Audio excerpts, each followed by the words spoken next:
What does secularism do? Let your religion impact you over here in this little corner, and everything else, freedom. Right? And so that's the last thing I'll say is the branding of secularism associated with the word freedom. Because you'll find people that are becoming closer to Islam, their friends get worried, man, I just want to live free. Why are you like so restricted? So there's this assumption, there's a psychological assumption that Islam means restriction and secularism means freedom. And freedom is a beautiful word. Freedom is a word that you can use and then kill millions of people. We're fighting for the freedom of Iraq. Operation Freedom. Free people from their bodies and let their souls be released. Right? So the word has very powerful implications. It sounds like a good word. And we're fighting for freedom. And we want individual freedom. And we want liberty and freedom. These are beautiful words. And they have a very powerful allure. But here's the thing about these words. And this supposed freedom that they're talking about. The thing about these words is that this is false advertising. In the end, today, right now, with the way social media is progressing, I think many of you know, young girls teenagers are 50% more at risk of suicide if they are connected to social media. 50% more risk across the world, across middle income and high income countries. So long as they have access to high-speed internet and they have access, teenage girls are more at risk for suicide. Why? Because they feel imprisoned by their bodies. They feel imprisoned by their appearance. They feel imprisoned by not having enough followers, not being pretty enough, not being smart enough, Is that not a prison? That's not a prison? And that prison, because now, no matter what I do, I cannot escape my existence, and I'm never going to be as tall as that one. I'm not going to be wrinkle-free like that one, or freckle-free. I'm not going to have perfect teeth like that one. I'm not going to have hair like that one. And she's just constantly imprisoned by these thoughts.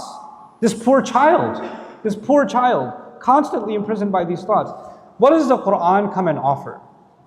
The fundamental concept in our religion is slavery to Allah, complete submission and surrender to Allah. But you know what that represents? It represents a freedom from everything else.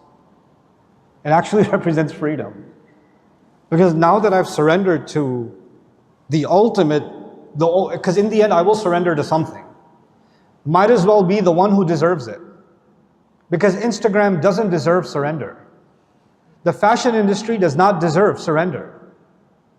The capitalist machine does not deserve surrender.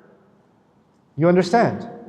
These false social standards do not deserve surrender. And people who surrender to them bring misery into their life and into the lives of others.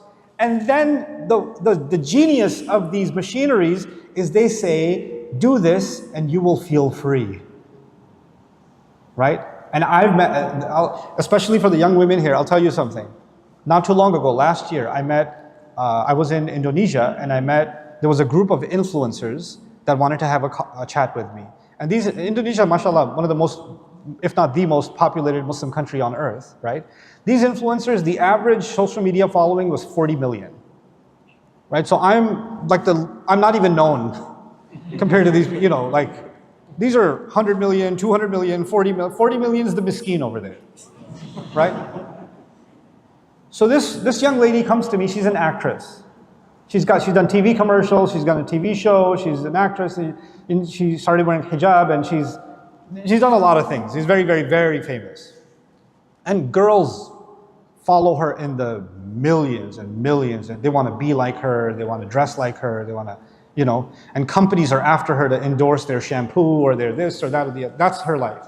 Can I talk to you for a minute? I was like, sure. What do you want to talk about? I feel imprisoned. What do you mean you feel imprisoned? Every other girl you know, her dream is to have, her ultimate freedom will be to be what? To be you. You feel imprisoned? Yeah, I just feel like I don't even want to live. Some days I don't want to get out of bed. I feel like I just have to keep maintaining my appearance and my status and my updates and my PR and everything I say, I have to watch what people are going to think. Is my following going to hate me? Is my following going to like me? Is there a camera watching me right now? Is there a paparazzi after me? Is there this? It's so much. It's just a prison. I live in a prison. From millions of girls who follow her, do they see her in a prison? No, they see themselves in a prison. And they see their freedom will be when they reach her. And this poor girl, she's up there on top of the mountain. And she says, this is the biggest prison I wish I never knew. I wish nobody ever knew me. I get jealous of those girls and I feel sorry for them, the ones that are like, they see me and they start crying, I can't wait, I see this. What I'm trying to tell you is, we have been sold a very powerful branding in the name of freedom.